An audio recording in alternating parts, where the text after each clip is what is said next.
Welcome back. While the Queen should be enjoying her summer stay at Balmoral, the royal family is certainly not relaxing.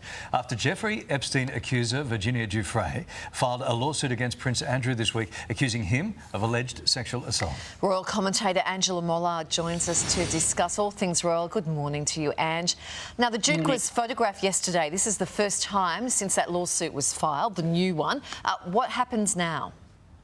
Well, look, there's three options. Obviously, he was seen at Balmoral with Fergie. He's going there to holiday with the Queen. But he's really only got three options. He can ignore the court case, and then what's likely to happen is that could go to a jury trial, and he could be subpoenaed for his phone records and other details. He could settle out of court, which means he would make a payment to the woman accusing him. But, of course, that would be an admission of guilt.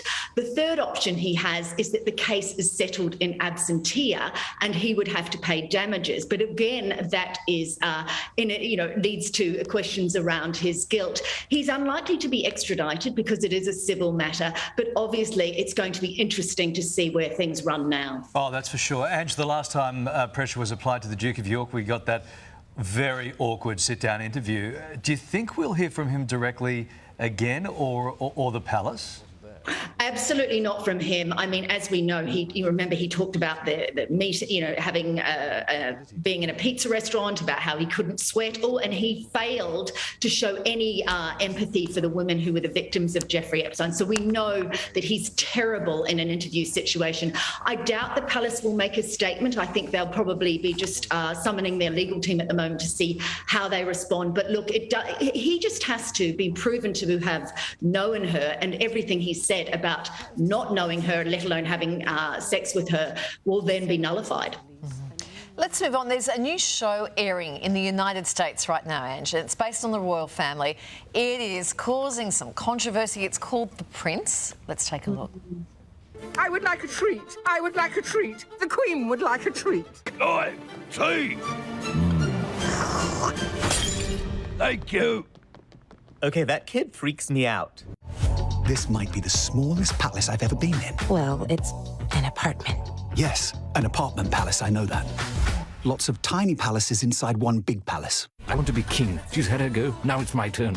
I'm not a little boy any longer. I don't have to go running when Charles, hurry up. We're leaving. Coming, mummy. I want to see that so bad. OK, how's it being received? Do we know?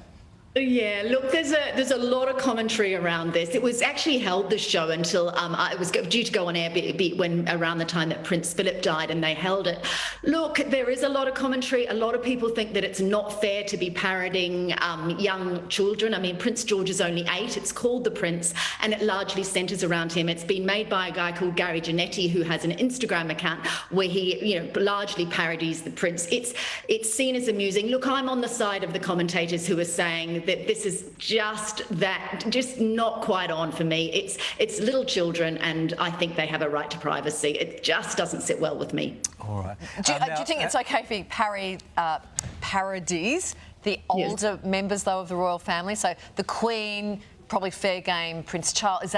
Was that what you think? Yeah, I think anyone who's an adult, anyone over 18 is, with the public figures, but children, it doesn't sit well with me. Yeah. And Clarence House has posted a very sweet flashback image, right?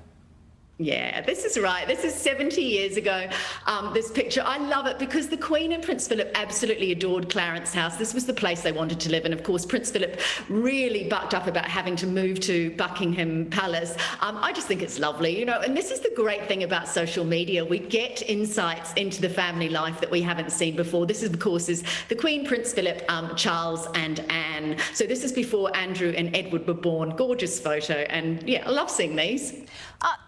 Ange, sorry, you want to say I just don't like the way the blanket's crinkled there. You'd think someone, they would have a blanket fluffer to just sort that out. You know what I'm saying? Oh, it looks casual. It's just wrong. It was reported earlier in the week the Sussexes were not invited to Barack Obama's big birthday bash. This was his 60th. Now we may know why. And what is that reason? Well, look, the reason is that they may have had a falling out. There's a lot of speculation that they're not the great mates that they thought they were, and that obviously anytime you invite Harry and Meghan to something, it becomes problematic because there's all the attention on them. That said, they're old friends. We don't know what's happening behind the scenes. But what's really interesting is that Victoria Beckham is also now in a conundrum because her son Brooklyn has his forthcoming marriage. The Beckhams, of course, went to the Sussex wedding and the Cambridge's wedding. They're friends with both William and Harry, and now apparently Victoria Beckham is in a pickle about who she invites to her son's wedding. So watch this space on that one. It'll be interesting to see whether they both get an invite and one of them turns it down, or they both in fact go. Yeah, we can see from her face she's quite anxious about that decision. Ange, thank you. We'll talk to you again shortly. Thank you.